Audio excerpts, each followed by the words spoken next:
Hello, everyone, and welcome to Trauma Talk Tuesday. That's right, it's another Tuesday. It's another Trauma Talk. My name is Juanita Gaynor, and I am your success mindset and trauma coach. And we are on this journey of healed from trauma. And this week's topic, I think, is very important, especially coming up off of the new year. You have thought about if you want to do your New Year's resolutions, but you're struggling with some aspects of your setting boundaries and being social and, being in your solitude. So basically, what you're trying to deal with is how do you balance socializing and solitude and finding your comfort zone? Now, as a self proclaimed introvert, I love to be in the house. I could just reside there. However, as a business owner, as someone who's going to school, as someone who's doing coaching, I can't do that. So I've had to personally actually find a way to have a balance. And it is not as difficult as you think it may be. Now, in the beginning, as you're learning, it can be a little tough because you're still trying to find that balance. You're still trying to see how it's going to flow and things like that. But you want to know that you can actually do it, you know. And so when you think about you not wanting to go out, you're not wanting to socialize, you want to stay in kind of your own bubble, you got to understand the dynamics of trauma. Trauma manifests itself in many different ways.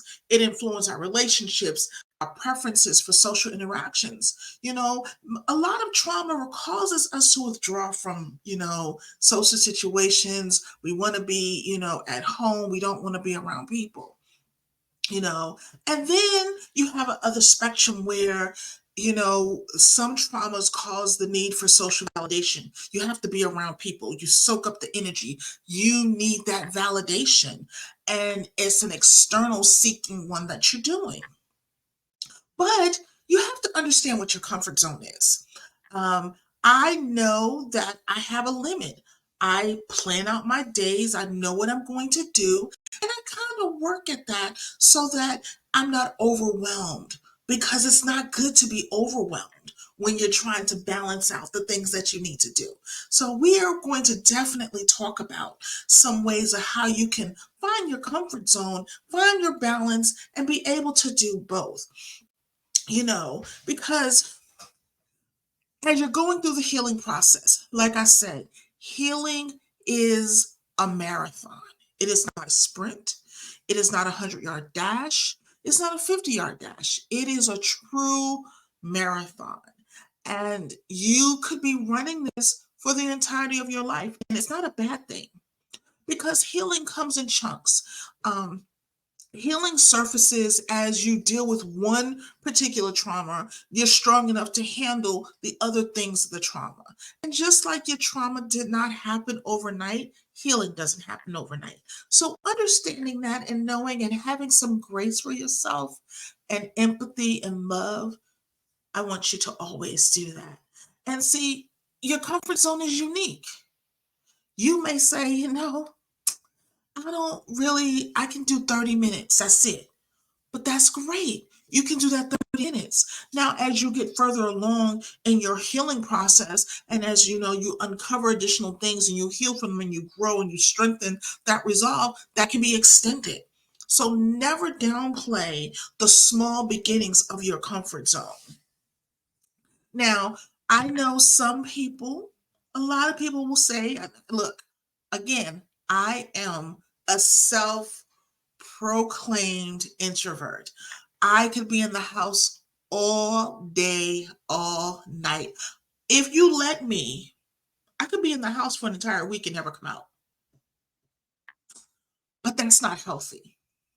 You still need to interact. You still need to kind of structure, be out there with the world. Socializing has a level of healing power because you're connecting to others.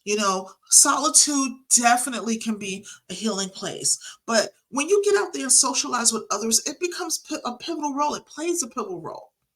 You know, what happens when you get out there and socialize? You find people that can support you. You find people that has your back. You find people that understands the journey. You find other people to connect to.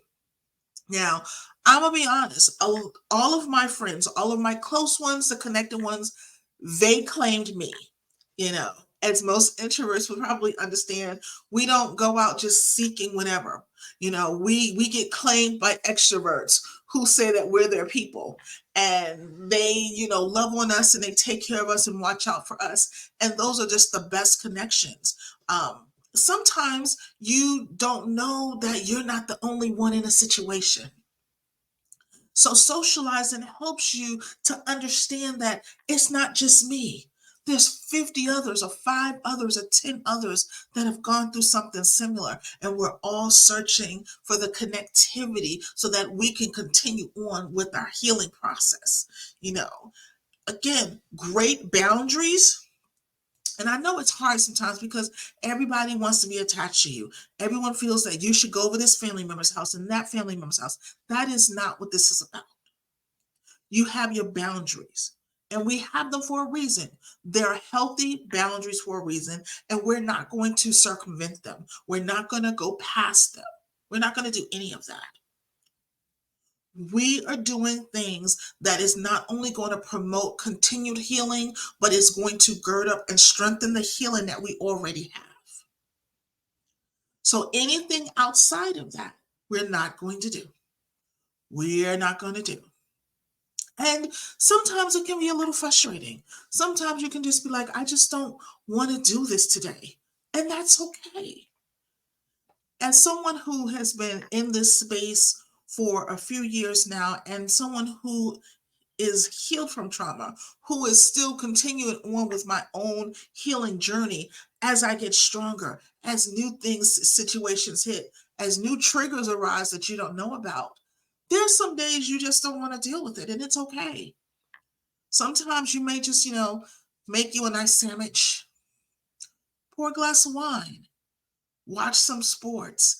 Sometimes you just have to have those decompressed moments so that you can calm the senses, recenter, and then you can refocus on the things that you want and need to do when it comes to your healing journey. So, just a few tips for balancing, your social life and your solitude life. One, you want to self reflect. You want to take time to reflect on things, on your feelings, your needs. You want to understand the factors that contribute to your comfort or discomfort in certain situations. I cannot stress that one enough. So many times we'll just do things because our friends are there and we're uncomfortable, and then it just blows up into something that is unnecessary. We have to be realistic, and we have to be very real with what we do and don't like. If you don't like being around a certain crowd, it doesn't matter if your friends want to go there. I can't do it tonight, guys. If you like going and being around the boat crowds, and you don't care if it's, riding with someone and waiting for someone to bring you back, and you're good with that, absolutely. Myself, if I ain't got my car, I'm not going. Because when my social battery isn't run out, I'm going home. You have to reflect on what is and is not the best for you. And understand that comfort zone and discomfort zone is fluid. So as you heal, that will begin to change. As you grow, that will begin to change. So don't feel that you're like stuck in this box. It's fluid. It will move, ebb and flow as you grow in your healing. Number 2, communicate your boundaries. You have to communicate your boundaries with others. You have to let people know what your comfort levels are with socializing, and help set clear expectations. You can't be mad at someone if you didn't tell them you didn't like something. You can't be mad at them if you didn't express how you felt about a situation, or if it was too much for you. You can't just blow up on them. Like, I'm not going out with you no more. I'm not talking to you no more. Or you just completely shut down. That is a telltale sign, especially us growing when it comes to our healing process. But communication is key. I want you to communicate your needs because that is so very important. Communication, communication, communication. Third, gradual exposure. So if you were someone like me, and most people are, who you avoid social interactions, maybe outside of work and, certain events and things like that, gradually expose yourself to things. Like, start with small gatherings. When I say small, I mean 3 or 4 people. One-on-one interactions with trusted people that that can look at you and be like, okay, she didn't have too much or he didn't have too much. It's time to go. Do it gradually. That way, you can maneuver up into larger exposures. Now, sometimes you may have a relapse and you may have to back up. Like, you may start out with like, okay, 3 were great. I moved up to 6. Oh, I moved up to 9 and 9 didn't do too well. You got to back down. Gradually doing that lets you know how you need to ebb and flow with your interaction, how you need to possibly adjust comfort zones or different comfort zones, how you have to communicate with your friends. Prime example.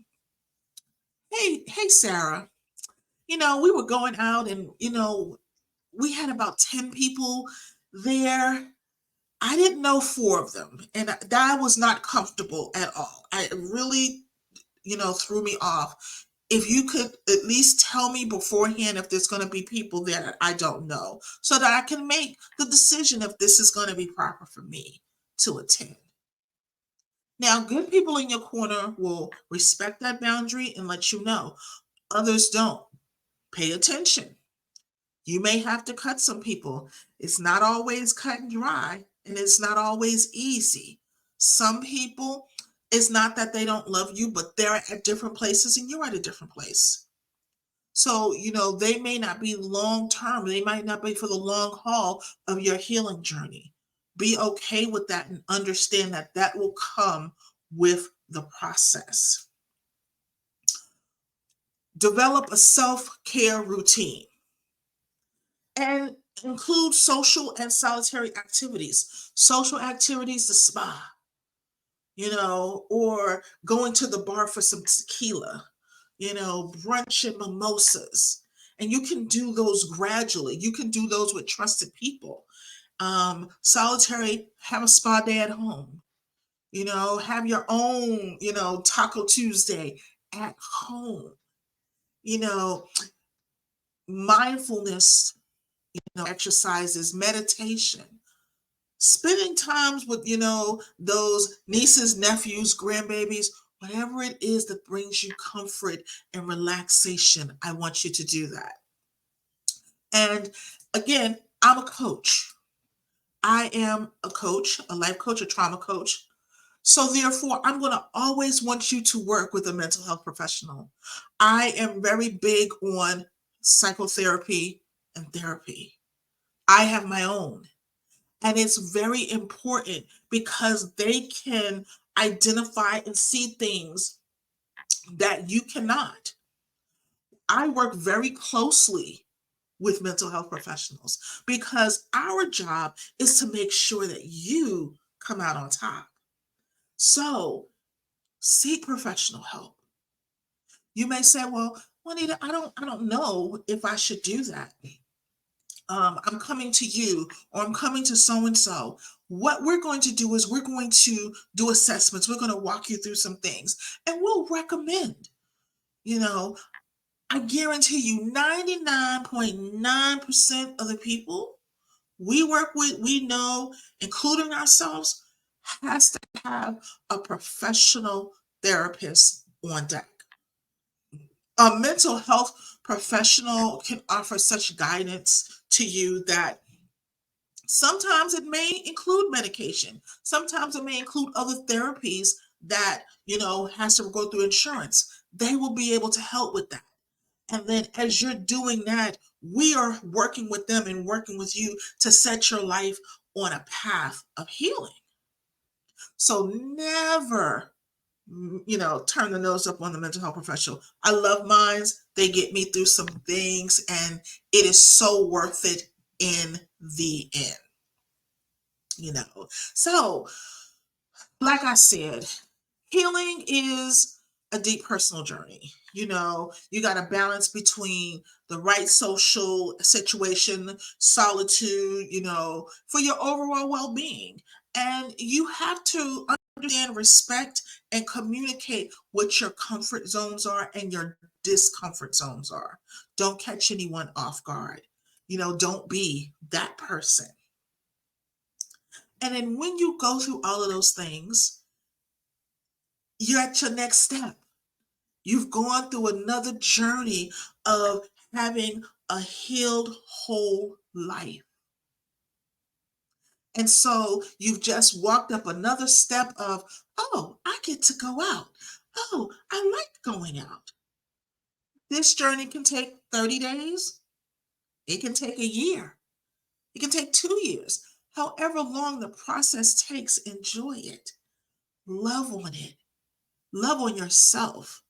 And allow yourself to be open to those who want to be around you, connect with you, support you, and uplift you. So I want to thank you for joining me for Trauma Talk Tuesday as we were discussing balancing socializing and solitude and finding your comfort zone. Now, we're going to see you next Tuesday, same time, same location, as we journey on through this Healed from Trauma series. We have some amazing things that are coming up. We all know what we want to do, but be blessed, be loved, be happy, and we'll see you next Tuesday, same time, same location. Thank you for joining us for Trauma Talk Tuesdays.